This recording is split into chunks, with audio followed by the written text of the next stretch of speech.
Welcome to Fox Soul's Black Report, your daily source of Black news, views, and Black opinions. Today is Monday, April 4th. I'm Mimi Brown. I'm Romeo. I'm Demi Lobo. And on today's report, the Senate Judiciary Committee gets one day closer to confirming Judge Ketanji Brown Jackson in a historical move to the Supreme Court. Will the vote end in an even split? Meanwhile, Herschel Walker is admitting he lied about graduating as valedictorian from college. A little white lie, but could it hold him back in the primaries? Then the NAACP is helping a majority black town in Tennessee sue the state's comptroller and take over the town's finances. But how much money is at stake? Plus, lots of wins last night at the Grammys. One artist got their first Grammys win after 12 losses. We'll give you the full Grammys breakdown of the night's biggest moments. And the Will Smith saga continues. It's Slapgate, causing some long-term effects on screen for Will Smith. We have all of that and so much more. Soulmates, this is our voice and our truth. So let's get it.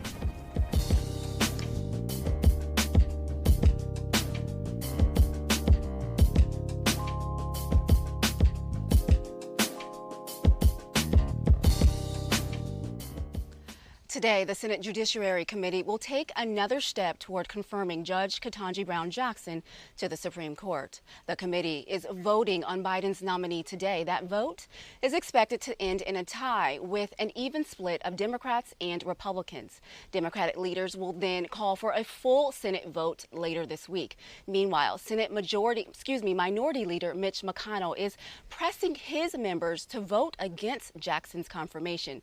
Susan Collins is the only Republican senator who says she plans to vote yes. Lisa Murkowski and Mitt Romney have not said what they will do. Democrats don't need Republicans on board to confirm Jackson, provided they all stick together. If confirmed, Judge Jackson would be the first black woman to serve on the high court. When Ketanji Brown Jackson gets nominated and confirmed, as expected, what does it mean for America and what impact will it have on the African American community? Joining us today to take a look at what could be the impact of a black woman in the high court is Dr. Carrie Mitchell Brown. Dr. Brown is the founder and principal of NMB. She is an equity strategist and a cultural architect. Other than the obvious here, thank you so much for joining us. What would you say and why is Judge Jackson's elevation to the Supreme Court so very important? Thank you. Honorable Judge Jackson's elevation to the Supreme Court is so important because it signals that we are one step closer to justice. Okay, well, we know that Judge Jackson, her road to the Supreme Court has been different from some of the other justices on the court, but can you talk about some of those differences? Absolutely. I think, this is a classic case of having to do more and to be better just because you're Black and just because you're a woman, right? Honorable Judge Jackson's differs because she has done more than all of the others, hands down. Professionally, Judge Jackson, she has significant experience as a criminal defense attorney, as well as, sentencing experiences. So working on behalf of the poor is very important. These experiences will be critical because it speaks to her awareness of the other side of the criminal justice system. Her experience is distinct and it also stands out from other judge experiences. If you've been paying attention, and I know you have, and others have been paying attention, you see her brilliance has been on display, and you have witnessed her be belittled, disrespected, demeaned, and absolutely picked apart in her process, which is unlike any of the others that we have seen in history. Absolutely. I actually want to talk about that a little bit. Judge Jackson, if confirmed, will be the first defense attorney since Thurgood Marshall to be on the court. And just like Thurgood Marshall 55 years ago, Brown Jackson received tons of questions drenched in race. Would you say that was a coincidence or kind of on purpose? There's no coincidence in that. Misogyny and racism were playing out in its finest. Thurgood Marshall, his experience, and it's just a specific treatment reserved for Black candidates to this high level of office, for sure. You know, Judge Jackson's addition to the court, it won't have the impact that many of us have hoped for, because conservatives will still have that larger margin, that 6-3 advantage. But two of the most powerful positions in the United States government will now be held for the first time by two black women, VP Harris and Judge Jackson. Can you talk a little bit about how big of a milestone this is? Absolutely. First of all, that deserves repeating. Two of the most powerful positions in the United States government will be held for the first time by two Black women. Let's just say it's about time. But given that Black women only have officially had the right to vote since the 1960s, it's a really big deal as we celebrate this visual representation that we see ourselves reflected in these two roles.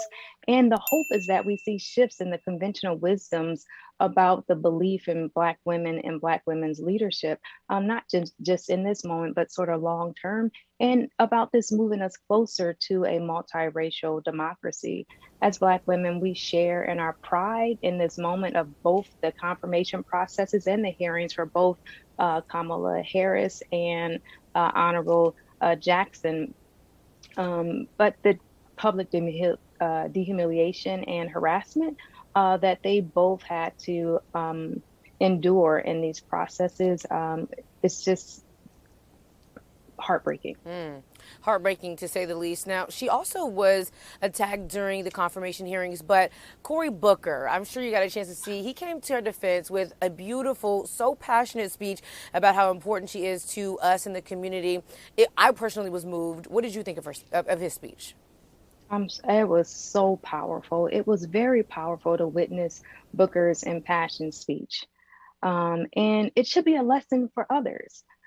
With the amount of misinformation, mischaracterization of Honorable Jackson, her judgment, her experience, only to interrogate for political gymnastics. Something had to give because it was too much to bear. He used this time really to center her brilliance, to give her what he said, an opportunity to breathe, to acknowledge her humanity, to acknowledge her light, her glory, to hold on to his joy, to her joy, to our joy, right? Black women have and continue to face continued harassment, like these dual walls of intersection of race and gender, and all the related disparities that really impact our lives and everything that we do. I really yearn for white women to be in solidarity with Black women, for other people to be in solidarity the same way that Cory Booker did. Imagine how powerful it would be if others would have used their time in that way and not let racism and misogyny lead and inflict such harm. You know, I like that. He used his time to center her brilliance. That's so poetically put. You know, are there any qualifications that Judge Jackson has that you think will help her as a Supreme Court justice? Every qualification, every experience, everything that she's done up to this point will prepare her for the court. But there's something about her experience in being able to navigate the criminal justice system on behalf of poor defendants. It will really give her an important perspective on how the criminal justice system operates and the potential unfairness or the hurdles that are within it, especially for people with little or no resources, which is the majority of our constituencies, of our community, of our democracy. Dr. Carrie Mitchell, thank you so much for joining us. And can you quickly tell our audience where they can find you online?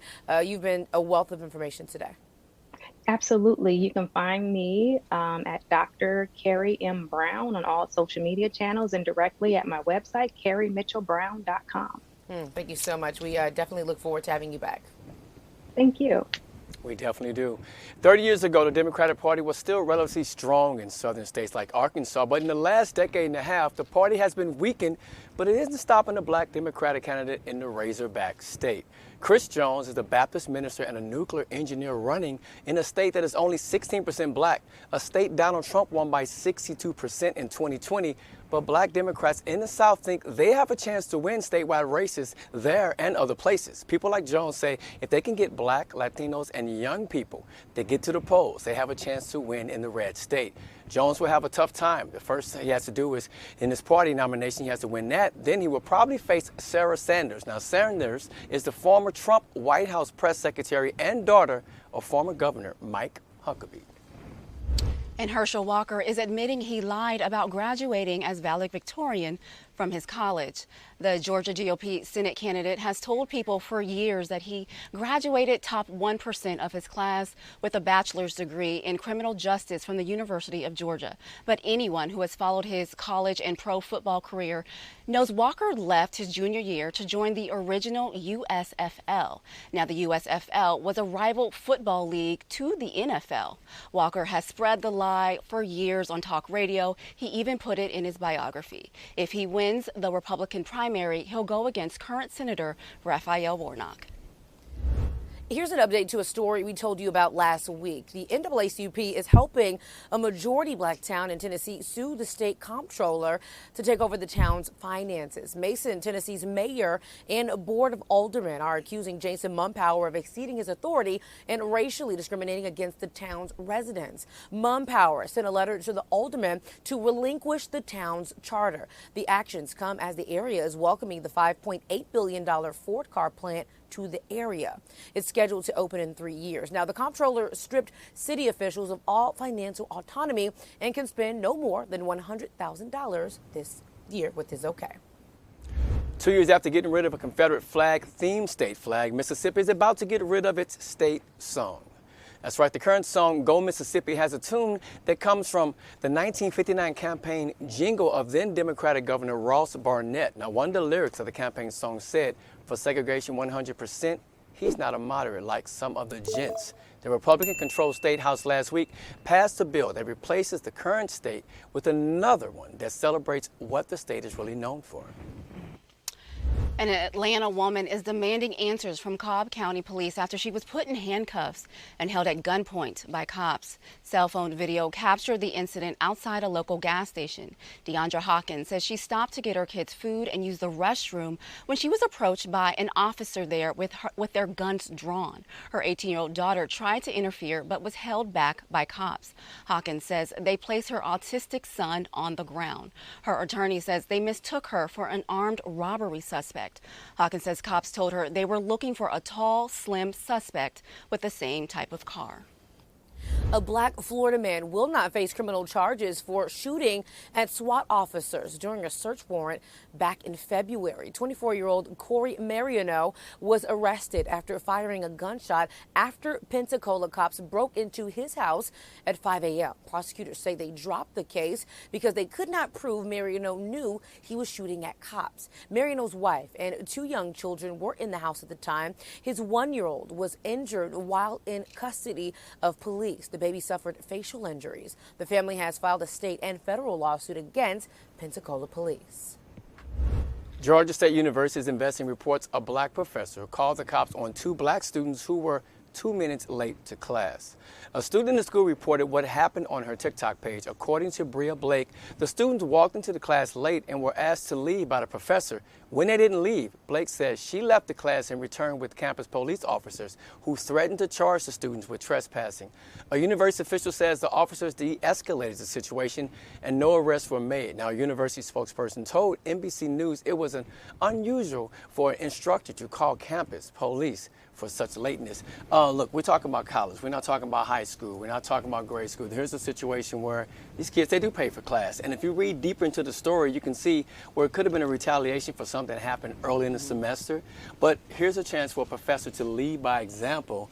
But to go to this extreme, I mean, they must have felt some kind of way about something that happened earlier. Absolutely. I mean, honestly, how tone deaf can you be as a black woman to put some black children in the hands of the police? I mean, it just really is really tone deaf is the word that I want to use. But also, her name is Carissa Gray. I want to put her name out there because I feel like it's important, Ms. Gray. This was really strange. But also, when you dive a little bit deeper, a lot of people on Twitter and Instagram are saying this is not the first time that something like this has happened.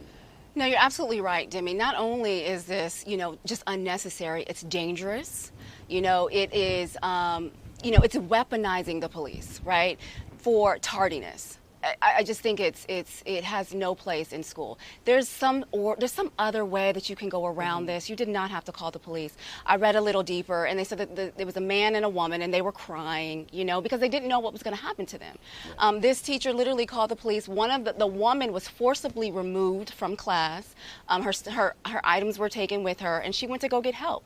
I mean, you should not have to go through this, even if you are paying, even if you're not paying. Yeah, you know, there's true. a different way to address this situation. And we're talking about college, and here's a situation where, you know, you have some athletes don't even show up for class. People show up to their work. You have people falling asleep in class, right? Maybe even on their phone. So it does happen. It is what it is in college, because at that point, you're kind of growing up, and it's your responsibility to make sure you learn what you want to learn, take that with you into your future. So I'm sorry that it had to happen like this, and we just thank God that it didn't escalate to something worse, right? I mean, you know, I could understand if it was something, a fight broke out in class or something violent happened. But we're talking about being tardy for the party here. And like you said, honestly, if I'm paying for college, it's my discretion. If I want to miss 1 minute and I get an F or a D in the class, that should be on me. It should not be on you. But students do have a responsibility to be on time for class. You're right, Jimmy. They do have a responsibility to be on time for class, but it was 2 minutes late. Anything could have happened. Absolutely. 2 minutes. Sometimes teachers aren't even there. Absolutely. You know, so I think 2 minutes, of course, this was egregious for Absolutely. Look, I know some people show up for work 10 minutes late, and they still working. So let's just figure that out, okay? This is a job. We talking about students trying to learn. Yeah. Absolutely. A judge has ruled that California's corporate diversity law is unconstitutional. A judge in Los Angeles ruled that the state's law mandating corporations have at least one person from an underrepresented community violates the Constitution. The ruling comes after a conservative legal group sought an injunction against the measure. The law was signed into effect last year. It requires publicly traded corporations to have a minority as a board member. A New York mobster convicted of killing 3 people has escaped from federal custody near Orlando. Records show Dominic Tadeo went on a medical appointment and never returned. Now, he was a member of the La Cosa Nostra crime family, and he pleaded guilty to racketeering and killing 3 men during mafia wars in the 80s and was sentenced to 54 years in prison. He tried to get a compassionate release last year, citing COVID, but that request was denied. Tadeo, who is now 64 years old, was only 1 year away from his scheduled release.